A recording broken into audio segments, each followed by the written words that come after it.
Salut tout le monde, on commence avec une nouvelle concernant le Cirque du Soleil qui va déménager du côté d'Ottawa et qui va présenter son nouveau spectacle au Centre commercial Saint-Laurent. Je pense que ça fait 10 ans que le chapiteau du Cirque du Soleil ne s'était pas installé du côté de la capitale fédérale. Et là, si ma mémoire me sert bien, la dernière fois, c'était en 2013. Bon, cette fois-ci, le cirque va présenter Lucia, qui est un spectacle qui va mettre à l'honneur toute la culture mexicaine. Et là, je le sais que ce déménagement-là ne fait pas plaisir à tout le monde. Je pense entre autres aux commerçants du Vieux Hall qui bénéficiaient de la présence du cirque à la place Zibi. Mais une bonne nouvelle pour le consommateur, en tout cas si c'en est une, c'est que le stationnement va être gratuit. Et ça, à Ottawa, c'est une denrée rare. Ceci dit, tous ceux qui écoutent la série Heated Rivalry,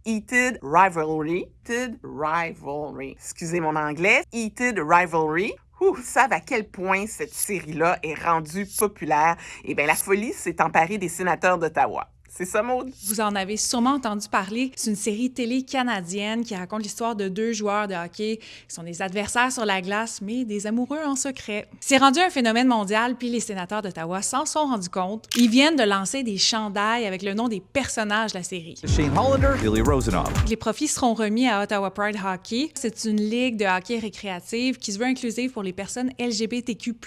Sauf qu'il y a une mini-controverse. Ottawa Pride Hockey dit être content de cette aide-là, mais on dit qu'il va continuer de dénoncer les actions de la LNH ou des sénateurs d'Ottawa qui vont à l'encontre de l'inclusivité. Ottawa Pride Hockey donne l'exemple de la signature du gardien James Reimer par les Sens la semaine passée. En 2023, il avait refusé de porter un chandail à l'effigie de la fierté pendant un échauffement. Nous, on essaie de poser le plus de gestes positifs, concrets avec la communauté. Pour l'organisation, les valeurs sont des valeurs d'inclusion, puis on veut absolument que les gens sachent qu'ils sont les bienvenus chez nous, peu importe d'où ils proviennent puis qui ils sont.